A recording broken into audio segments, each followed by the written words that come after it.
جب اہل سنت کی کشتی کے بڑے بڑے ملاح اس سے فراڈ کر کے پیچھے ہٹ گئے، وہ وقت کہ جب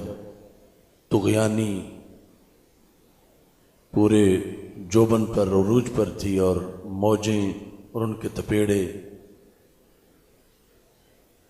کارواں کو تحوالہ کر رہے تھے،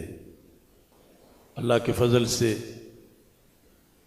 اس میں ہم نے اذان حق دی۔ دین کسی کا محتاج نہیں، نہ کسی مولوی کا، نہ کسی پیر کا، نہ کسی مدرسے کا، نہ کسی آستانے کا۔ تو یہ اللہ وقت دیتا ہے کسی کسی کو کہ وہ دین کی خدمت کر لے، تو اس خدمت کے لحاظ سے جو ہے وہ ہمیں آج موقع ملا ہوا ہے، کل نہیں ہوگا۔ اس وقت جو ہے وہ ہر ایک کو اذان دینے کی ضرورت، اور اذان دیتے وقت مؤذن صرف اس چیز کا پابند ہے کہ وہ وقت پہ اذان دے، اور اگر وہ گننا شروع کر دے کہ نمازی اگر 1000 آئیں گے پھر تو میں اذان دوں گا، اور اگر نہیں آئیں گے میں تو اذان نہیں دوں گا، یا اگر کوئی مجھے داد دے گا تو پھر تو میں اذان دوں گا، اور اگر داد یا امداد نہیں دے گا تو پھر میں اذان نہیں دوں گا، تو پھر اذان کا حق ادا نہیں ہوتا۔ تو مؤذن اذان دیتا ہے، اس کی نجات اذان دینے میں ہے۔ نمازیوں کی تعداد یہ اللہ کے فضل پر ہے اور اللہ کی مرضی ہے۔ ہو سکتا ہے آج کی اذانوں پر اگلی صدیوں میں نمازی پیدا ہوں، لیکن اذان کی غیر حاضری نہیں ہونی چاہیے۔ اور ساتھ یہ ہے کہ حق کے دائی اور حق کے علمبردار شروع سے وہ قلت و کثرت کو نہیں دیکھتے۔ حق کے دائی کا ایک ہی فریضہ ہے کہ وہ حق سے جدا نہ ہو، اگرچہ اس کے ساتھ کوئی ایک بھی نہ رہے اور وہ حق کے ساتھ ہو تو وہ جیت چکا ہے، اور اگر وہ حق سے ہٹ جائے اگرچہ کروڑوں اس کے ساتھ ہوں تو وہ ہار چکا ہے۔ اس بنیاد پر آپ نے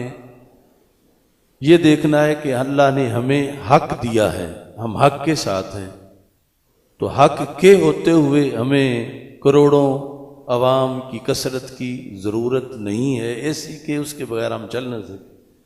ہو جائے تو نور علی نور ہے،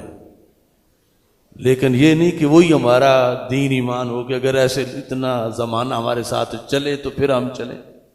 جب حجاج بن یوسف کے خلاف حضرت عبداللہ بن زبیر رضی اللہ تعالیٰ عنہ لڑتے لڑتے تنہا رہ گئے تھے، یہاں تک کہ آپ کے خاندان کے لوگ بھی حجاج سے مل گئے تھے اور ساتھی شہید ہو گئے تھے، تو آپ اپنی امی جان حضرت اسماء بنت ابی بکر رضی اللہ تعالیٰ عنہ کے پاس مکہ مکرمہ میں حاضر ہوئے کہ اب میں کیا کروں، میرے ساتھی تو شہید ہو گئے ہیں اور کچھ ساتھی ساتھ چھوڑ گئے ہیں، یہاں تک کہ ایک روایت میں کہ ان کے بیٹے بھی حجاج سے مل گئے تھے حضرت عبداللہ بن زبیر کے، اب میرے لیے کیا مشورہ ہے؟ تو حضرت اسماء رضی اللہ تعالی عنہا نے فرمایا کہ میرے بیٹے مجھے ایک بات کا جواب دو، آپ نے حجاج بن یوسف کے خلاف علم جہاد کیوں بلند کیا تھا؟ کیا اس کا سبب یہ تھا کہ تمہارے ساتھ ساتھیوں کی کثرت ہے؟ کیا اس کا سبب یہ تھا کہ تمہارے پاس پیسے کا زور ہے، اسلحہ بڑا ہے؟ یا اس کا سبب یہ تھا کہ تم حق پر ہو؟ تو آپ نے فرمایا اس کا سبب تو یہی تھا کہ میں حق پر ہوں، اور میں نے حجاج بن یوسف کے خلاف، اس کے ظلم کے خلاف عالم جہاد بلند کیا، میں حق کی وجہ سے اس کے خلاف کھڑا۔ تو عظیم امی نے کہا میرے بیٹے حق تو شہید نہیں ہوا، حق نے تو ساتھ نہیں چھوڑا، حق تو حجاج سے نہیں ملا۔ جب تم حق کے لیے اٹھے تھے اور حق کے ساتھ اب بھی ہو تو پھر تمہیں تو کوئی کمی نہیں آئی، اگرچہ ساتھی شہید ہو گئے، قافلہ لٹا اور تمہارے لیے بڑے بڑے مصائب آئے، تمہارے اپنے بیگانے ہو گئے، لیکن آج بھی تم حق پر ہو، حق کی وجہ سے ہی تم اٹھے تھے۔ تو پھر آج یہ پوچھنے کی کیا ضرورت ہے کہ میں کیا کروں؟ اگر حق میں اور تجھ میں فرق آ گیا ہوتا تو پھر تم پوچھتے۔ جب تمہارے اور حق میں جدائی نہیں ہوئی، تم آج بھی حق پر ہو، تو پھر کوئی بات نہیں، اپنے بیگانے ہو گئے ہیں تو ہو جائیں، اپنے چھوڑ گئے ہیں تو کوئی بات نہیں، دوست شہید ہو گئے ہیں تو کوئی بات نہیں، تم نے اسی رستے پہ رہنا ہے اور یہاں تک کہ تمہاری موت آ جائے۔ اس بنیاد پر یہ ہمارے لیے ان عظیم ہستیوں کا دیا ہوا پہلے سے سبق موجود ہے۔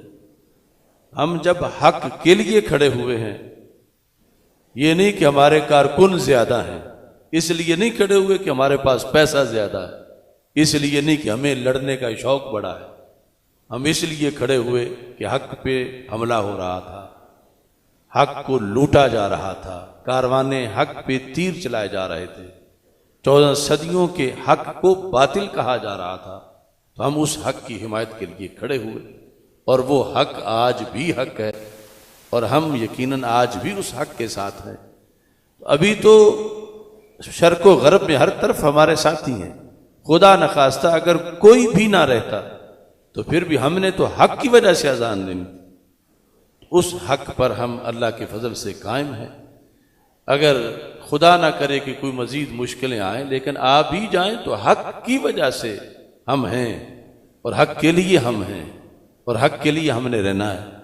اس بنیاد پر اپنے اندر یہ بات بٹھا کے زمانے کے اندر جو مصائب ہیں ان کو آسان کر لو اپنے لیے، کہ ساری مشکلیں آسان ہو جائیں۔ ہم سے وہ لوگ کروڑہ مرتبہ قیمتی تھے، ان کی جانیں قیمتی تھیں، ان کا علم زیادہ تھا، ان کا تقوی زیادہ تھا، وہ بڑی ہستیوں کی اولادیں تھیں کہ جنہوں نے بڑی بڑی قربانیاں دیں صرف حق کے لیے۔ تو آج اس حق کے مہمان نواز ہم ہیں، اس حق کے امین ہم ہیں، اس حق کے اس وقت متوالے ہم ہیں، اس حق کی خدمت گزار ہم ہیں، اس وقت اللہ کے فضل سے اس حق کے چوکیدار اور نگہبان حق ہم ہیں۔ تو یہ ہمارے اوپر اللہ کا فضل ہے کہ ہم اس حق کی کوئی خدمت کر سکیں جس کے لیے 14 صدیوں میں اہل حق نے اپنی جان ہتھیلی پہ رکھ کے قربانی دی، اور ہمارے اکابر نے اس حق کا ساتھ دیا۔